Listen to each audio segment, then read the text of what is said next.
Assalamualaikum warahmatullahi wabarakatuh.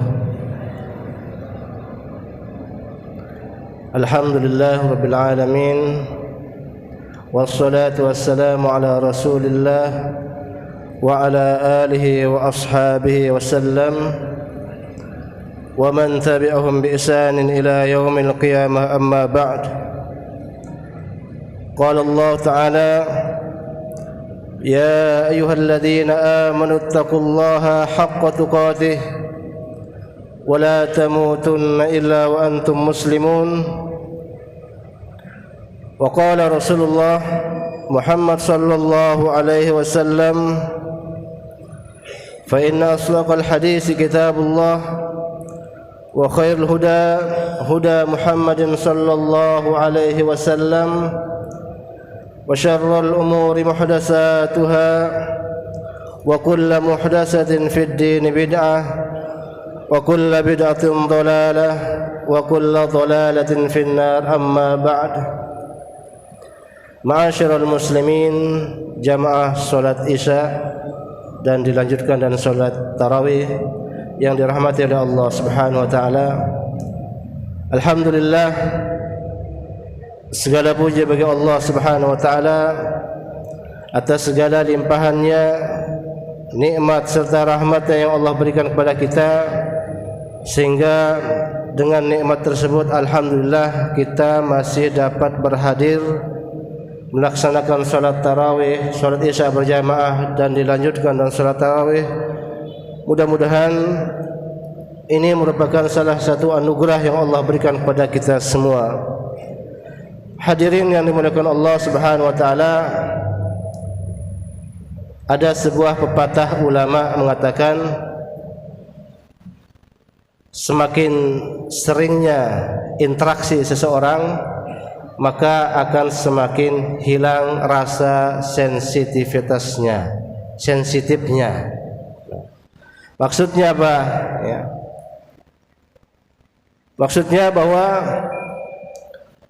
terkadang seseorang ketika bertemu dengan sesuatu, pada awalnya begitu semangat. Contoh saja di bulan Ramadan. Pada awal Ramadan itu Masya Allah, antusias kaum muslimin begitu besar, begitu tinggi. Namun semakin hari rasa sensitifnya hilang, semakin berkurang.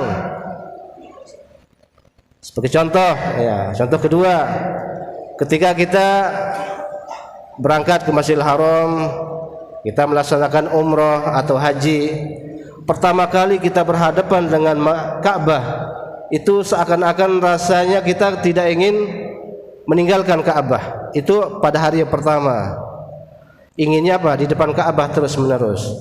Tapi di saat hari kedua, ketiga, perasaan itu kurang, maka semakin hari semakin jauh dari Ka'bah. Nah, demikian juga terjadi pada bulan Ramadan, ya. Kaum muslimin pada awalnya antusias, semangat, tapi alhamdulillah jamaah Masjid Syuhada yang pada malam hari ini adalah merupakan jamaah yang betul-betul rasa sensitifnya masih tinggi. Alhamdulillah, ini adalah anugerah dari Allah Subhanahu wa taala. Dan yang kita khawatirkan adalah sabda Rasulullah sallallahu alaihi wasallam. Apa sabda beliau?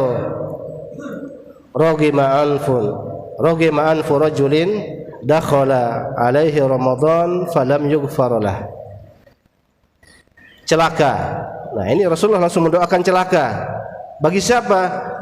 Celaka bagi orang yang bertemu dengan bulan Ramadan, namun dosanya enggak sempat diampuni oleh Allah Subhanahu wa taala. Ini sungguh celaka. Bayangkan, ya, Rasulullah pernah dicederai, pernah dilempari di Taif, ya, pernah dilukai, kemudian pernah dihina, dijelek-jelekkan. Tapi apa tanggapan Rasulullah? Rasulullah mendoakan mereka, Allahumma ighfir lahum fa innahum la yu'minun. Ya Allah, ampuni mereka karena mereka tidak mengetahui. Nah, sementara Ramadan Rasulullah langsung mendoakan celaka. Saking dahsyatnya orang-orang yang tidak melaksanakan puasa di bulan Ramadan, atau saking ngerinya orang-orang yang tidak sempat diampuni dosa-dosanya pada bulan Ramadan ini. Bagaimana mungkin para ulama mengatakan orang yang tidak diampuni dosanya pada bulan Ramadan maka mustahil diampuni dosanya pada bulan-bulan yang lain. Kenapa? Karena setiap ibadah yang kita lakukan di bulan Ramadan mengandung unsur pengampunan dosa, mulai dari solat kita, bacaan Al-Quran kita, solat tarawih kita, puasa kita, itu semuanya akan mengampuni dosa-dosa kita. Tapi kalau seseorang tidak terampuni dosanya dengan ibadah-ibadah tersebut, maka celakalah bagi mereka. Itulah sabda Rasulullah SAW. Ini yang kita khawatir. Hadirin yang dimuliakan Allah Subhanahu wa taala, pada kesempatan ini saya mendapatkan amanah untuk menyampaikan tausiah dengan tema perpaduan antara adab dan ilmu. Perpaduan antara adab dan ilmu. Artinya adab dan ilmu, bagaimana kita harus menyatukan adab dan ilmu. Adab dan ilmu ini satu paket, nggak bisa pisah, ya. Kita belajar ilmu saja salah kalau kita tidak mempelajari adab. Begitu juga kalau kita hanya mempelajari adab juga salah kalau tidak mempelajari ilmu. Makanya Imam Malik rahimahullah mengatakan ta'allamul adab qabla ta'allamul ilm. Pelajarilah adab sebelum kalian mempelajari ilmu.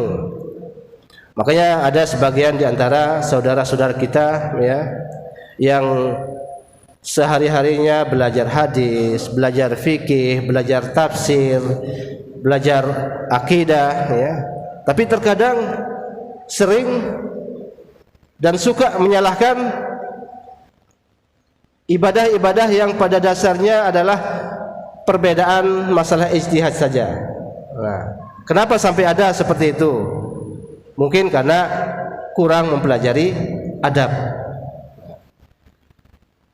Ibnul Mubarak beliau berkata, ta'allamna al-adab salasina aman wa ta'allamna al-ilma 20 aman. Ibnul Mubarak mengatakan kami belajar adab itu kurang lebih 30 tahun dan kami belajar ilmu kurang lebih 20 tahun. Masya Allah, ya. Ibnul Mubarak belajar adab itu 30 tahun. Adab apa saja yang kita pelajari? Banyak, ya. Pertama diantaranya adalah bagaimana adab kita kepada Allah, bagaimana adab kita kepada nama-nama Allah, bagaimana adab kita terhadap sifat-sifat Allah, bagaimana adab kita terhadap firman Allah, bagaimana adab kita terhadap nikmat-nikmat Allah Subhanahu wa taala. Nah, ini yang harus kita pelajari dan itu membutuhkan waktu yang sangat panjang, tidak sebentar.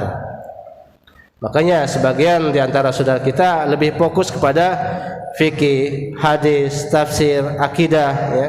Sementara adab diabaikan, ya. Mungkin ada, mungkin enggak diabaikan, tapi sekedarnya saja dipelajari masalah adab. Belum lagi adab kita terhadap malaikatnya Allah Subhanahu wa taala. Bahkan sampai ada seorang tokoh di Indonesia yang terkenal, ya. Luar biasa, wawasannya begitu luas, gelarnya begitu banyak, panjang, bahkan sampai kuliah di luar negeri. Tapi Masya Allah adabnya luar biasa terhadap malaikat Allah Subhanahu wa taala. Beliau mengatakan apa? Kalau kita sudah meninggal dunia, cukup kalian katakan kami ini pengikut kiai ini. Cukup kalian mengatakan kami ini pengikut organisasi ini, maka kalian akan selamat dari pertanyaan malaikat tersebut. Masya Allah, ya. Begitu merendahkan malaikat, ya. Malaikat direndahkan, ya. Malaikat enggak mau tahu siapapun kita, ya. Apapun posisi kita di dunia, enggak pernah tahu. Karena malaikat itu la ya'sunallaha ma amarahum. Mereka tidak pernah bermaksiat terhadap apa yang Allah perintahkan kepada mereka. Nah, tapi begitu beraninya, ya, tokoh tersebut bahkan sampai menghina, bahkan merendahkan malaikat tersebut, ya. Malaikat Munkar Nakir direndahkan, ya. Allah Subhanahu wa taala dilecehkan, ya. Bahkan sampai dia mengatakan berita-berita atau kisah-kisah tentang Abu Nawas yang penuh dengan kedustaan selalu ditampilkan, ya. Sampai kalau mau menipu malaikat mungkar nakir, disuruh jenazahnya suruh pakai pakaian yang kain kapan yang lusuh. Nah, ini kan berita-berita yang dusta. Itu yang terus disampaikan kepada jamaahnya sehingga jamaahnya terlena dengan berita-berita tersebut.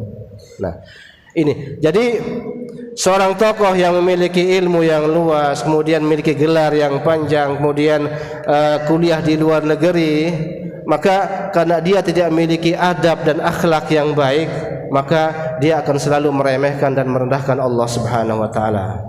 Nah. Hadirin yang dimuliakan Allah Subhanahu wa taala, Ibnu Sirin rahimahullah mengatakan, kanu yata'allamuna al-huda kama yata'allamuna al-ilm. Mereka dahulu belajar al-huda. Al-huda di sini adalah adab, al-adab, akhlak, ya. Sebagaimana mereka belajar ilmu. Artinya adab ini sangat penting, Bapak-bapak, ya. Kalau kita ingin mengetahui orang itu baik, maka kita perhatikan adabnya dan akhlaknya, ya. Makanya tidak banyak, ya, banyak kiai-kiai, ustadz-ustadz, kalau dia suka nyanyi, maka otomatis jamaahnya ikut nyanyi, ya. Nah, itu salah satu adab dan akhlak, ya. Tapi kalau ustadznya betul-betul menerapkan ilmu yang dia dapatkan, ilmu dari Al-Quran dan As-Sunnah, maka tidak ada kata nyanyi-nyanyian di dalam majelisnya. Ini kiainya joget, masya Allah, jamaahnya goyang-goyang di belakang. Nah, ini luar biasa, ya. Maka kalau kita ingin belajar ilmu, lihatlah adabnya.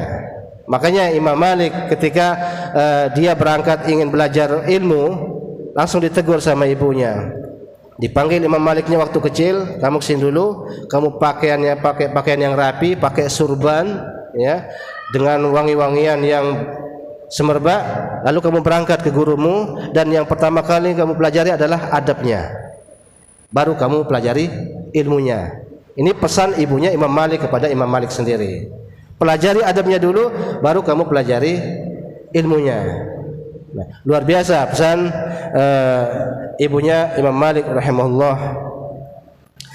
Hadirin yang dimuliakan Allah Subhanahu wa taala, kemudian akhlak atau adab itu salah satu tolak ukur bahwa orang itu beriman atau tidak. Karena akhlak ini merupakan cerminan langsung apa yang ada di dalam hati seseorang. Akhlak itu merupakan cerminan langsung keikhlasan seseorang. Kita bisa mengetahui orang itu ikhlas kalau akhlaknya baik, ya. Kemudian kita bisa melihat orang itu akidahnya baik atau benar kalau akhlaknya benar, karena akhlak itu merupakan cerminan dari apa-apa yang telah didapatkan dari ilmu-ilmu yang telah dipelajarinya. Nah, ini yang pertama. Makanya Aisyah radhiyallahu anha mengatakan tentang Rasulullah sallallahu alaihi wasallam, beliau mengatakan kana khuluquhul Quran. Beliau Rasulullah sallallahu alaihi wasallam adalah akhlaknya Al-Quran. Karena Aisyah setiap hari, setiap saat selalu berinteraksi dengan Rasulullah sallallahu alaihi wasallam. Makanya beliau sendiri yang lebih paham tentang akhlak Rasulullah sallallahu alaihi wasallam, dan Aisyah sendiri mengatakan kana khuluquhul Quran. Beliau akhlaknya Al-Quran. Kemudian yang kedua, bahwa akhlak itu tolak ukur, ketakwaan merupakan tolak ukur dari akhlak seseorang.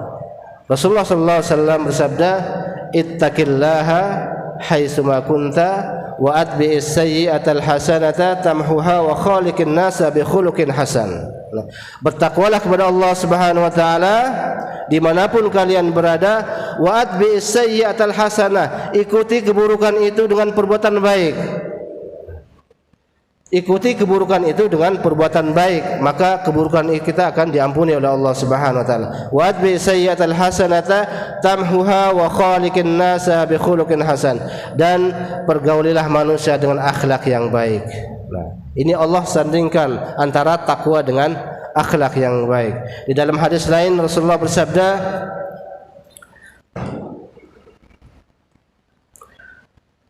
Bahwasanya seorang akan masuk surga dikarenakan karena akhlaknya yang baik. La yadkhulul jannah, seseorang yang akan masuk surga dikarenakan karena akidah, tauhid dan akhlaknya yang baik. Nah, demikian bapak-bapak yang kami sampaikan. Mudah-mudahan apa yang saya sampaikan pada kesempatan kali ini diberikan keberkahan oleh Allah Subhanahu wa taala dan memberikan semangat pada kita semua. Masih beberapa hari lagi, mudah-mudahan kita masih tetap bertahan sampai akhirnya ya, sehingga rasa sensitivitas kita masih tinggi ya. Jangan sampai kita termasuk dari golongan yang didoakan oleh Rasulullah sallallahu alaihi wasallam, yaitu celaka bagi orang yang bertemu dengan bulan Ramadan namun dosanya tidak diampuni oleh Allah Subhanahu wa taala. Aqulu qouli hadza subhanakallahumma wa bihamdika asyhadu an la ilaha illa anta astaghfiruka wa atubu ilaik. Wassalamu alaikum warahmatullahi wabarakatuh.